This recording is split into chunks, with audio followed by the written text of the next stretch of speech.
Chabi Fabrice. Donc, je suis venu ici pour suivre la formation dans le module de la production animale organisé par l'ONG RAD.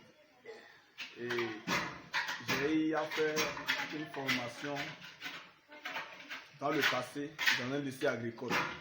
J'ai fait le lycée agricole de Kika et je suis sorti en 2017 dans l'option production animale. Mais il y avait quelques particularités que je n'avais pas saisies au cours de la formation. Parce que la grande partie des cours étaient posés sur les choses européennes et qui n'avaient pas eu des liens directs avec ce qui est de l'actualité chez nous, c'est-à-dire en Afrique, professionnellement au Bénin. Donc, au cours de cette formation, j'ai eu à acquérir encore des compétences qui sont de chez moi, des choses que je peux pratiquer de façon directe et ça va marcher avec mes animaux. Donc, quand je prends par exemple la volaille, surtout les poulets locaux, j'ai compris un peu comment il faut gérer ces poulets afin que la rentabilité y est. Et par rapport au coût global du projet, avant j'avais l'habitude de mettre les choses ensemble. Et si je prends l'exemple des produits qu'on utilise, et il y a des produits traditionnels ou bien des produits à moins coût que le moins utilisé et qui va faire que la rentabilité serait vraiment améliorée. Mais auparavant, j'avais l'habitude d'utiliser des produits prescrits que j'ai l'habitude de prendre au niveau des pharmacies vétérinaires. Je vais prendre par exemple 100 grammes et au cours de la conduite de l'élevage, je n'utilise que 10 grammes. Donc le reste c'est des pets. Donc j'ai compris qu'il faut élaborer, évaluer ces choses et voir à peu près quelles sont les quantités exactes des choses qu'il faut utiliser afin d'avoir vraiment une rentabilité qui n'est pas négligeable. Ensuite, j'ai aussi compris que c'est un peu l'élevage la plus facile, que, si je peux m'exprimer ici, la conduite n'est pas difficile et le coût aussi n'est pas trop. Bien vrai que le prix unitaire n'est pas aussi élevé, mais on a la chance de produire une grande quantité en une période qui n'est pas aussi trop élevée.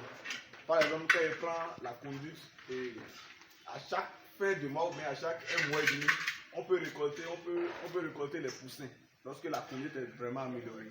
Et même si on se base simplement sur ces volailles des races de poulets de chez nous, dans un an, je peux dire qu'avec ça, on peut nourrir sa famille, même réaliser beaucoup de choses. Quand on prend avec seulement ce projet, dans un an, tu peux même aller jusqu'à 1 million de quelque chose de bénéfice. Donc j'ai des choses par rapport à ça. Les traitements aussi, comment il faut les faire. Et en tout cas, en ce qui concerne le domaine sanitaire, et la conduite de l'élevage, la vente, toutes ces choses ont été améliorées à mon niveau. Les lapins. J'ai aussi compris que là, j'ai l'habitude de faire d'autres accouplements auparavant. Parce qu'on m'a appris qu'il faut accoupler. Lorsque le mâle tombe du côté, c'est que la saille a marché. Et j'attends des jours pour palper, voir si l'animal est vraiment gestion. Mais très souvent, ça pousse le résultat. Par exemple, avant de participer à cette formation, j'ai pris quelques lapins où j'ai fait jusqu'à quelque chose de 3 mois sans résultat. Mais j'ai compris ce qui peut être à la base au cours de la formation. Parce que j'ai noté que on peut faire la saillie, on peut faire l'accouplement d'abord et la saillie peut ne pas marcher. D'abord, le mâle peut monter, éjaculer, tomber de côté, c'est-à-dire la saillie peut marcher, mais la femelle peut ne pas libérer d'ovule. Donc, il peut y avoir des pseudo-gestations ou bien fausses gestations.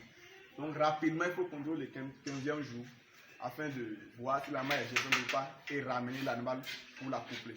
Donc, il y a que ces paramètres techniques, la non-maîtrise de ces paramètres techniques, fait que le leveur dépense trop.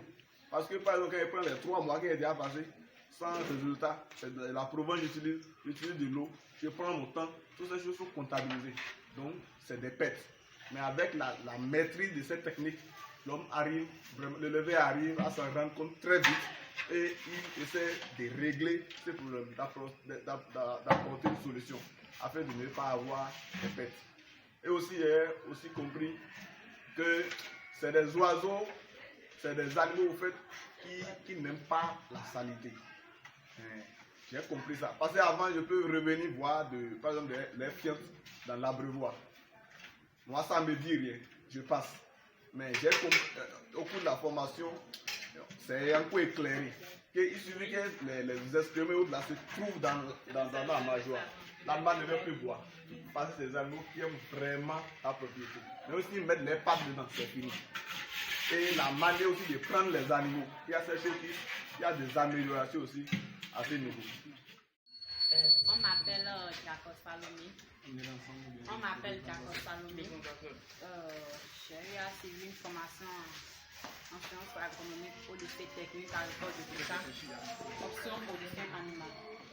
J'ai eu la chance, j'ai eu une grâce qui m'a été accordée de venir suivre une formation initiée par l'ONG RAD. Par l'ONG RAD.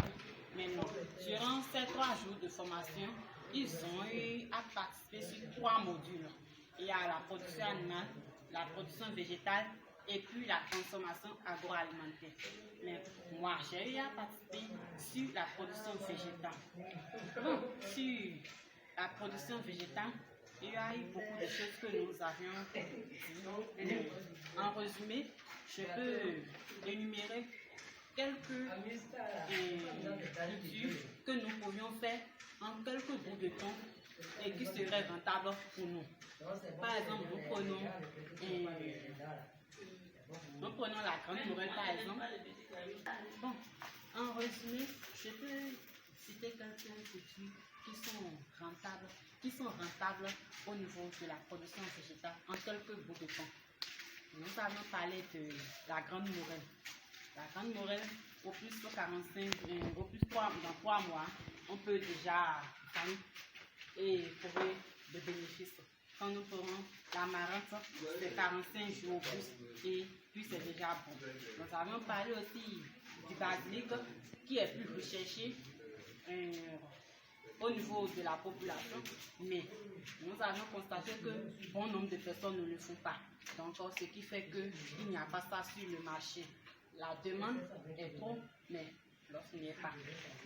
Donc, en résumé, c'est ce que je peux dire, parce qu'il y a beaucoup de trucs sur lesquels nous avions parlé, mais je ne peux pas me mettre à tout dire. Bon, je bénis le Seigneur parce que cette formation est totalement gratuite. Je n'ai rien payé. J'ai eu la grâce de Dieu. Différents modules que j'ai choisis comme les transformations agroalimentaires, j'ai eu à gagner beaucoup de choses que je n'avais pas acquises au lycée pour les transformations agroalimentaires. Donc, j'ai profité beaucoup de cette formation qui m'a beaucoup impressionné et qui me propulse à avoir mon propre entreprise, à m'engager dans la transformation agroalimentaire à l'occasion des fêtes et les manifestations ou bien des anniversaires. Voilà ce qui m'a beaucoup impressionné dans cette formation. En fait, je vais dire que c'est une grâce que j'ai eue parce que la formation a été gratuite. Et au cours de la formation, la restauration a été assurée par les responsables organisateurs de cette formation.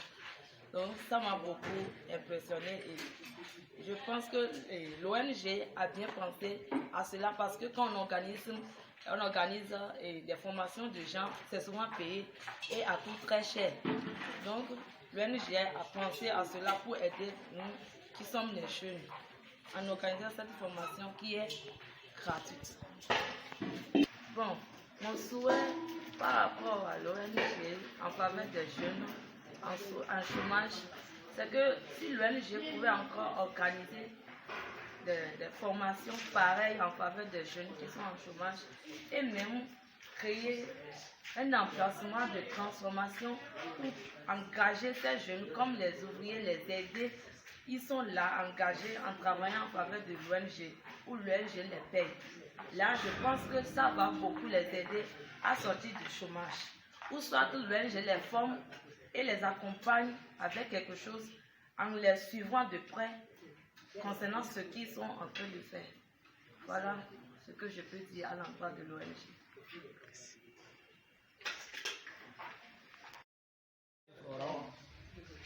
C'est moi qui suis le formateur.